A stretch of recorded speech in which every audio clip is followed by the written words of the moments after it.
Hi everyone, it's the Nathan Show, which is part of the rebranding. Happy Wednesday. I'm putting the Nathan Show up on Wednesday now, and on Thursdays where I used to put the Nathan Show, which is just what I call the regular show I do, where I talk about whatever, or do an 8 to 8, that's tonight. We will have Thankfulness Thursday, so look forward to that. Let's get underway. As hopefully the topic says, because I haven't written it yet, hopefully the subject of the video says that we're doing a look back at the first half of 2022. We are doing a Nate's 8 of the first half of 2022 because it turns out that I have tried 8 new games in the first half of the year. New to me anyway. 8 new to me games in the first half of 2022, so we're going to go through those. I'm Nathan. This here is Sweetie Sweet. And hopefully she shall settle down at some point. Oh, but we got to do news first. News. In the new to me, speaking of new to me, I happened across I don't know where I was, but I happened across information that the One Ring role-playing game, here is a copy of the, first edition or so of the One Ring role-playing game, cat approved, which of course sets adventures in Middle-earth. The One Ring role-playing game, which is now on supposedly the second edition, maybe third, maybe second, I don't know. Don't have the second edition yet. But I'll probably get it because there was an announcement that the One Ring role-playing game has a solo mode, a true solo mode, yes. A role-playing game, a tabletop role-playing game. A Dungeons and Dragons type experience with true solo. It is a $5 PDF. I'm going to put this over here. It is a $5 PDF and move cartographers a little bit. And for $5, you would probably have to check it out. Even though I don't have the second edition game to go with it yet. Please. So we're doing that at some point in the future. I don't have anyone to play role-playing games with as far as I know, and I'm quite a terrible dungeon master, game master, as I've learned through many attempts throughout history. But for true solo, I might try it. I certainly might. Oh, it's called Strider mode, by the way, in case you wanted to look that up. It's Strider mode for the One Ring. It's over on Drive-Thru RPG. It's over on Drive-Thru RPG. And it may just be the opportunity that I need, or that I desire, to make a character and just explore the world and meet interesting other characters and, develop myself out and maybe develop, relationships with these other characters and battle evil and just, tell an amazing story. And hopefully this is the opportunity, and hopefully it catches on, because I'd really like a true solo mode for the World of Darkness, really. The World of Darkness has never quite worked for me. But if I could play by myself, that might really be something. Also, I think I've got this one on my backup phone. Yes, I'm so rich that I have a backup phone. And here it is. There's also a new Doctor Who role-playing game, newish, called Doctors and Daleks. Crash. Doctors and Daleks supposedly uses the 5th edition Dungeons and Dragons rule set, but then puts the Doctor Who skin on it. And I don't know anything about it. I couldn't find reviews or anything. Here's an old-timey Doctor Who. Here's an old-timey Doctor Who game book that I had, so I just pulled that out so you can see Doctor Who game book. And I'm going to have to check it out. The PDF is $35, which is a little much for a PDF for me. Especially if you have to have the Dungeons and Dragons stuff in addition to make it work. So, we're going to have to wait for either a physical copy or something along those lines, that we can check it out and see how Doctors and Daleks works for the Dungeons & Dragons rule set. Let's go. We're looking back. We're looking back. We're out of news. That's all the news I've got. I'm filming this a couple of days after Gen Con, but I didn't get any news out of Gen Con. But the first half of 2022, let's see what new games I played. It's an official Nate's 8. An official Nate's 8. We're going to go over the games. I'll tell you what they are, who I played with, and I will also use my new rating system. Let's try it. Let's try an on-the-spot rating. That'll be great. I only use a 4-tier rating system because 10 is way too many. I can't tell you the difference between a 5 and a 6. I can't tell you the difference between a 2 and a 3.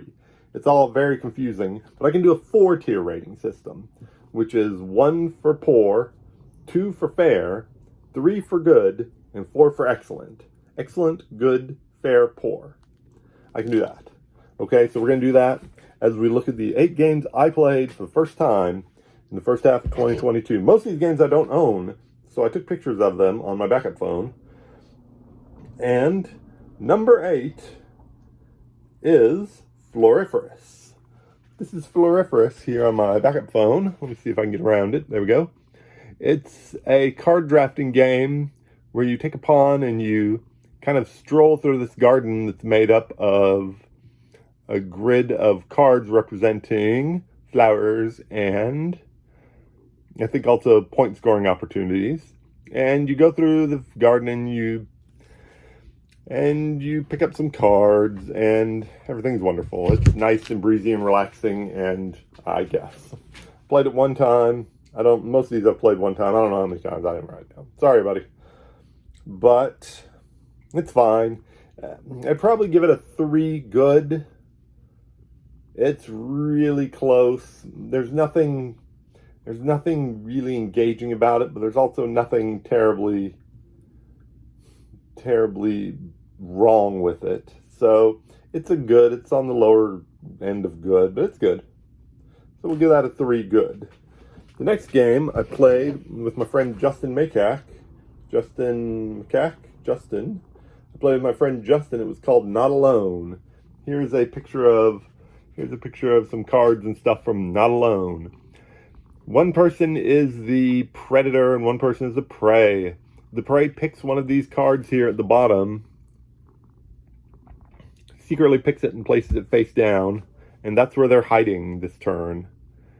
The predator has to try and guess where they are hiding. If the predator gets it right, the predator gets exciting stuff, and I think they have to get it right like 3 times or something over the course of the game before they get it wrong, I don't know, 6, 7 times, somewhere in there.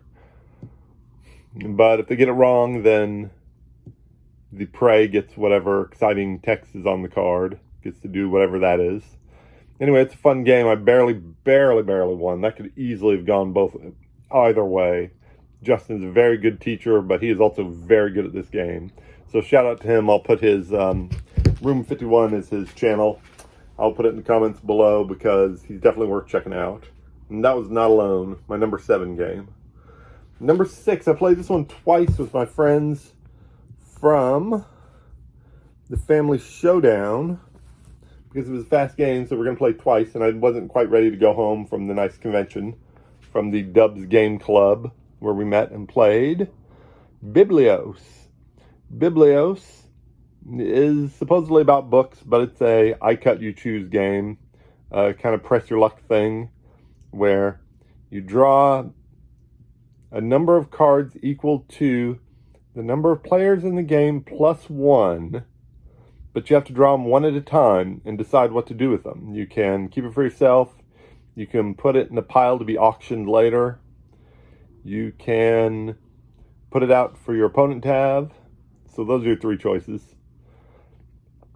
And you do that, and you build up a nice hand of cards, and whoever has the most points worth of cards of each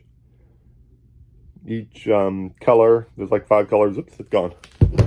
There's 5 colors, and whoever has the most points worth of colors at the end, kind of like set collecting or something like that, gets the victory points for that color, and there's 5 colors, 6 colors, something along those lines, 5 or 6. Anyway, it's fine. It's good. These are all good. I would say these are all good at least. And I would play any one of them again. It's also good. Not Alone's good. I give all those 3. 3 good. Eventually we'll get up to 4. Probably just the number 1 game is probably, these are probably all 3s. My rating system may need a little expanding if everything gets the exact same. If everything gets the exact same rating. So I don't know. We're still working on it. It's a thing in progress. Next up, with Matthew McCack, I played Targi. Here's the back of the box of Targi. I don't own any of these games. It is a worker placement game. You place one worker on the top or bottom thingy here, the top or bottom of the grid, top or bottom row, and then one of these outside columns, the first or last column, you put one of your workers there, and then you get wherever they intersect, you know, whatever row and column intersection they're on, you get that treat. And I don't know what you do. You get a lot of points, and it's really a lot of fun. Not really a lot of fun, but it's a lot of fun. Because I like the worker placement. I like getting treats. And of course, Matthew McCack is a fantastic teacher. Taught me the game in no time flat, and I was very good at it, but he is very good at it too. And we played each other to a tie. Not only did we play each other to a tie, but we also tied on the first tie break, which is awesome. Double tie is awesome. Matthew beat me on the second tie break, but it was still really awesome. Number 4, also a 3, good, is Bad Company. Bad Company is space base turned up to 11 is what Bad Company is. You roll 2 6-sided dice. I think it might be 4 6-sided dice, and decide how to pair them off. And then based on those numbers, you get treats from the dudes in your crew. It might be dudettes. From the folks in your crew. So if you roll, say, 2 6s, you get the treat that's listed on the number 12 guy. Or if you roll a 1 and a 2, you get the treat that's listed on your number 3 character. And in addition to that, you're being chased by cops. You got to end up ahead of the cops. You're trying to recruit new folks. You're trying to spend your money wisely. You're trying to pull off awesome heists. There's a lot going on in that game. It's really fun. It is my number 4 game. It is not my friends from the Family Showdown. My friends from the Family Showdown had it shipped in, I want to say, from France or something like that. It's a really great game. And it's certainly almost a 4 for me, but still only a 3. Good. It's a good 3 game. Of course I'd play it with them anytime.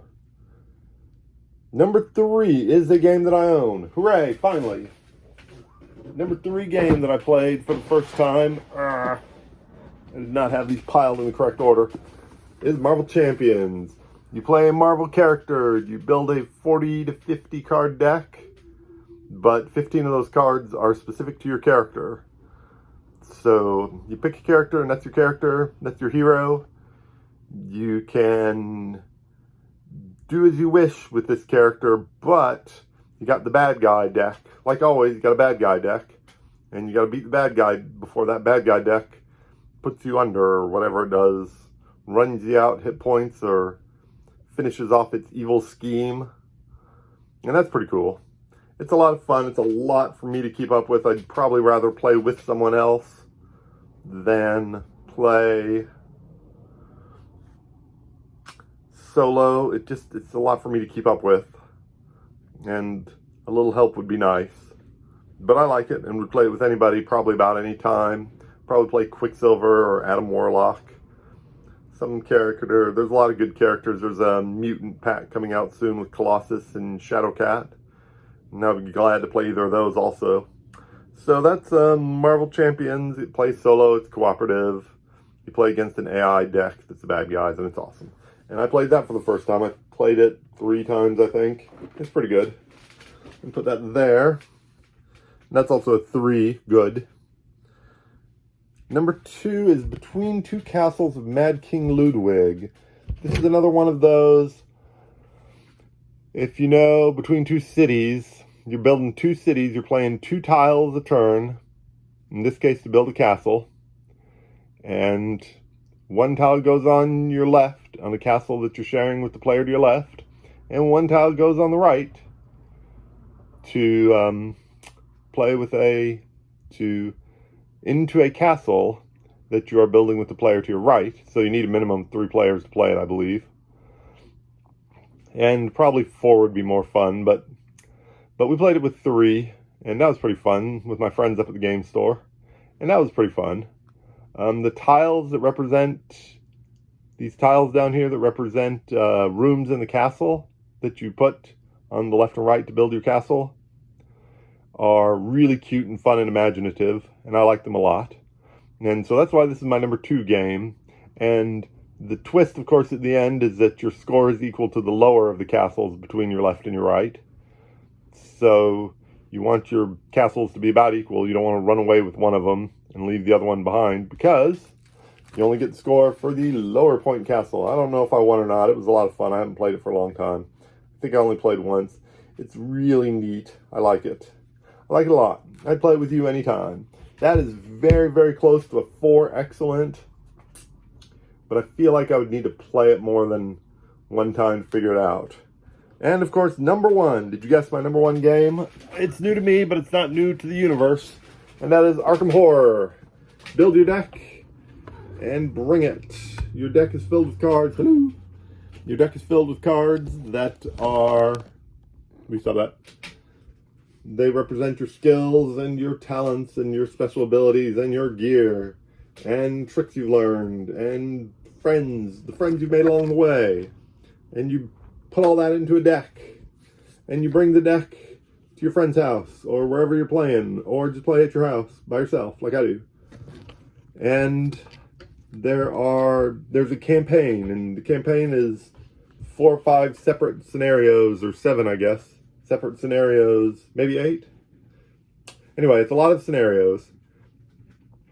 They go on and on and on, and just like I do. And it's an AI deck with all your challenges and terrible things going on. I should do a salute to Arkham Horror, the card game, one of these times soon, and I think I will. Okay?